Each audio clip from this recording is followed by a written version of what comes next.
Hi అండి, నమస్తే. Welcome back to Nazareni foods. నేను మీ నజరేని.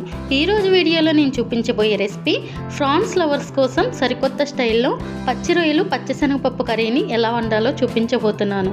ఈ పచ్చి రొయ్యలు శనగపప్పు కర్రీ అన్నంలోకి అద్దరిపోతుంది. అంతేకాదండి, ఈ పచ్చి రొయ్యలు శనగపప్పు కర్రీని ఇంటికి బంధువులు వచ్చినప్పుడు ఎక్కువగా చేస్తాను. చాలా బాగుంటుంది. ఈ పచ్చి రొయ్యలు శనగపప్పు కూరను తప్పకుండా ట్రై చేసి చూడండి. ఇప్పుడు రెసిపీని స్టార్ట్ చేద్దాం.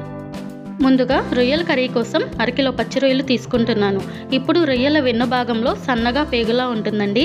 ఆ పేగును చేత్తో తీసేసుకుని రొయ్యల్లో కాస్త ఉప్పు వేసి శుభ్రంగా 4-5 సార్లు కడిగి పెట్టుకోవాలి. ఇప్పుడు ఒక గిన్నెను కానీ బాండీని కానీ తీసుకుని అందులో శుభ్రం చేసి పెట్టుకున్న పచ్చి రొయ్యలను వేసుకోవాలి. ఇప్పుడు స్టవ్ మీద గిన్నెను పెట్టుకోవాలి. ఇప్పుడు ఇందులో 1/2 టీ స్పూన్ పసుపు వేసుకుని మంటను మీడియం ఫ్లేమ్లో పెట్టుకుని రొయ్యలను ఉడికించుకోవాలి.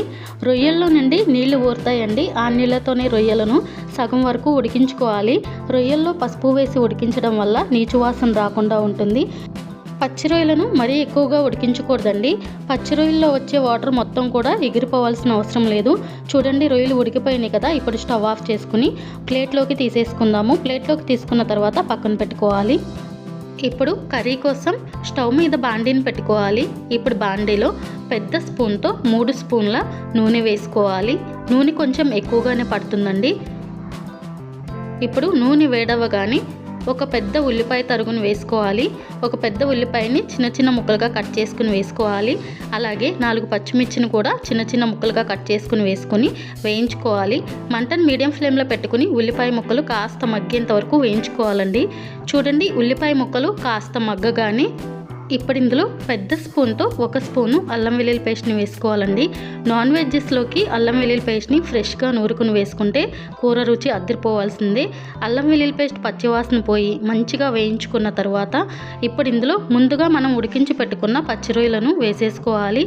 అలాగే 1/2 కప్పు పచ్చి కొబ్బరి తురుమును వేసుకోవాలండి. పచ్చి కొబ్బరి తురుమును వేసుకున్న తర్వాత మంటను లో ఫ్లేమ్లో పెట్టుకొని 2 నిమిషాల పాటు కలుపుకోవాలండి. చూడండి, 2 నిమిషాల తర్వాత కొబ్బరి తురుము కూడా కాస్త మగ్గింది కదండి. ఇప్పుడు ఇందులో సరిపడ్డ ఉప్పును వేసుకోవాలి. ఉప్పు అనేది మీ టేస్ట్ని బట్టి వేసుకోండి. అలాగే 1/2 టీ స్పూన్ పసుపు వేసుకోవాలి. అలాగే 1 స్పూన్ కారం వేసుకోవాలి. కారం అనేది మీ స్పైస్ని బట్టి వేసుకోండి. కారం వేసుకున్న తర్వాత ఒకసారి కలుపుకోవాలి. పచ్చి రొయ్యల్లో పచ్చి కొబ్బరి వేయడం వల్ల కూరకు మరింత రుచి వస్తుందండి. చూడండి, ఇలా కలుపుకున్నాం కదా. ఇప్పుడు ఇందులో పెద్ద గ్లాస్తో గ్లాసున్నర నీళ్లు పోసుకోవాలి. నీళ్లు పోసిన తర్వాత ఒకసారి కలుపుకోవాలండి. చూడండి, కారం కూడా కరెక్ట్గా సరిపోయింది కదా. ఇప్పుడు ఇందులో 1/2 కప్పు పచ్చి శనగపప్పును గంట పాటు నానబెట్టుకుని ఉడికించుకుని పెట్టుకోవాలి. ఇలా ఉడికించి పెట్టుకున్న శనగపప్పును కర్రీలో వేసేసుకుని మళ్ళీ ఒకసారి కలుపుకోవాలి. చూడండి, ఇలా కలుపుకున్న తర్వాత మూత పెట్టుకొని మంటను మీడియం ఫ్లేమ్లో పెట్టుకుని 5 నిమిషాల పాటు ఉడికించుకోవాలి.